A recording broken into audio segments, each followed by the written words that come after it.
Eat. What has Valve been cooking for the past 3 years without a game release?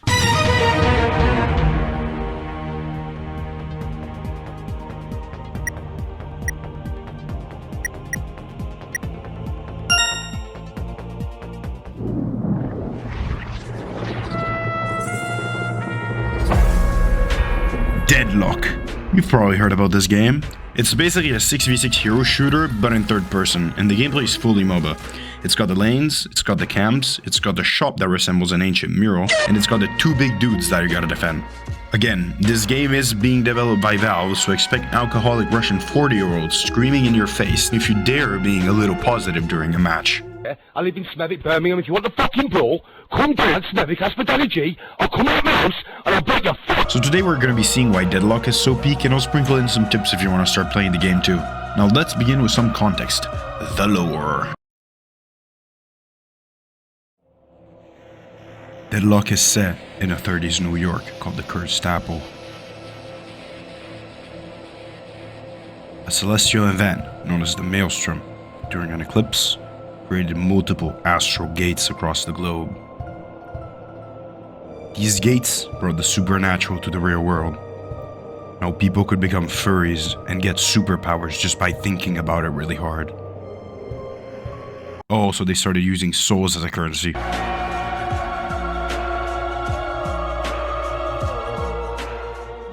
The Patrons. These are 2 elder gods that want to be summoned by a ritual and offered 1 wish to whoever helped them. You, the player, will take the role of one of 6 heroes that decided to help with the ritual of one of the 2 patrons. To complete it, you must kill the opposing deity. Your opponents are meanwhile attempting the same, so be ready to defend. Before I mention the word MOBA, it means Multiplayer Online Battle Arena. It's those games like League of Legends or Dota 2. Usually MOBAs are top-down, click to move, and they have this medieval fantasy aesthetic. But Deadlock is different. Deadlock is a really unique spin on MOBAs, not just because of its story or atmosphere, but especially for its gameplay. What Valve gets right with Deadlock is the 2 sweatiest game genres right now combined into one game. Alright, so the juicy stuff now. The actual gameplay. You will begin with the patron that was randomly assigned to you, moving along the zip line of one of 3 lanes, York, Broadway, or Park, aka yellow, blue, or green, with a teammate.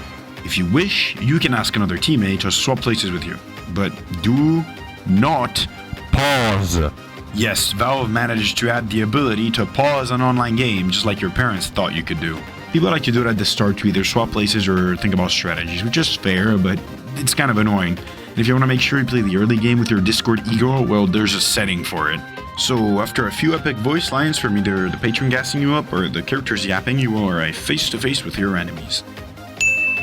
At this point, the laning phase starts. Your main goal here will be to destroy the enemy guardian. Like in other MOBAs, you have minions that can tank the guardian's deadly laser, but the enemy also does. So the minions will start duking it out until you go there and break up the fight, by killing them. In this game, committing such felonies is rewarded with souls. You can spend these for upgrades in a shop. Don't forget to deny or steal enemy souls by shooting them. Now, this shop. I would be lying if I said it's not a key part of the game, even though it's overwhelming at first. Items fall under 3 simple categories: weapon, vitality, and spirit. Weapon is damage for your gun or melee. Vitality is health and resistance.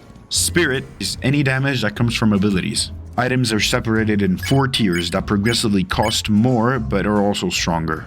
I personally find it pretty funny how item icons get gradually more over the top the higher tier they are. You got stuff like extra regen, extended magazine, extra spirit, mystic burst that have pretty simple and explanatory icons, but then you compare them to stuff like bound the spirit, divine barrier, capacitor, transcendent cooldowns. Now, I gotta agree the shop is pretty overwhelming. Luckily, the devs added a build system where you can organize your own pages for each hero with any items you like. I simply just use one of the popular ones, and I suggest you do too if you don't have any idea what the items do. Builds vary between each hero. For example, setting up a spirit build for Billy is not a good idea.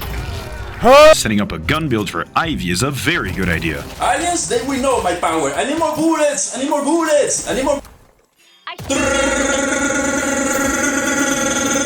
I need more more bullets! I need more bullets! Also, do try to get a little bit familiar with the items so you can still be sure to know what to buy based on the situation. Also, don't neglect the item investments, which are just extra bonuses for simping over a specific category. After 2 minutes, the first small camps will spawn. Be sure to clear the one on your side. Extra Scooby snacks for whoever steals the enemy one. In between, you also receive some boons from your patrons. These you can use to unlock and upgrade one of 4 abilities, 3 normal and 1 ultimate for extra juicy capabilities. After enough back and forth and maybe a few kills, you'll eventually be able to destroy the enemy guardian. Tip, you can actually parry its attack to slow down the incoming damage. Great, you're now a fourth of the way there.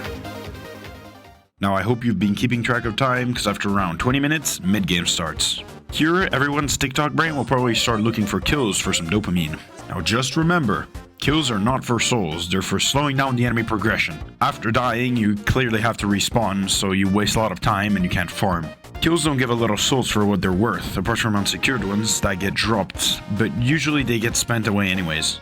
Do not get greedy with kills. Getting ganked is easy, and just because you have fire around your icon, that does not mean you're immortal.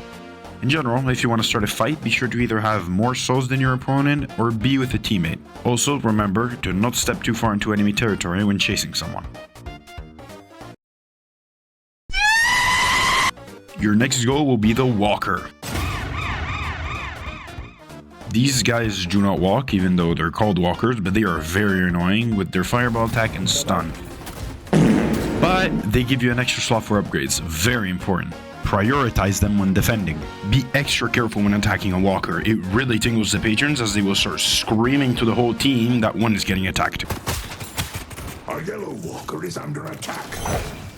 Further up, you'll start seeing the entrance of the enemy base. Here, these guys await you, but don't be scared, they're just reskinned guardians, so they work the same.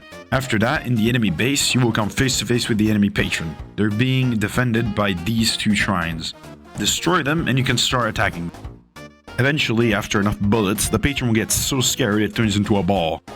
Tip: if you're defending, stand here. It protects the balled up patron so it won't take any damage. Now if you see the screen, that means you won. Good job. Hopefully you weren't on the side of the Archmother, because that will mean you lost.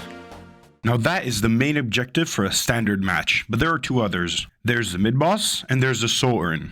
The mid-boss is this giant thing in the middle of the map that gives you something called the Rejuvenator when you kill it. The Rejuvenator is descending. Headed to yellow. The Rejuvenator is a free 3-second respawn 1 time for yourself and 3 times for the whole team. Now watch out, because bringing the mid-boss to 50% health will scream to everyone they're trying to kill it, so be careful. I'll get him. The soul urn is this capture the flag minigame where you gotta bring this urn from this side to the other.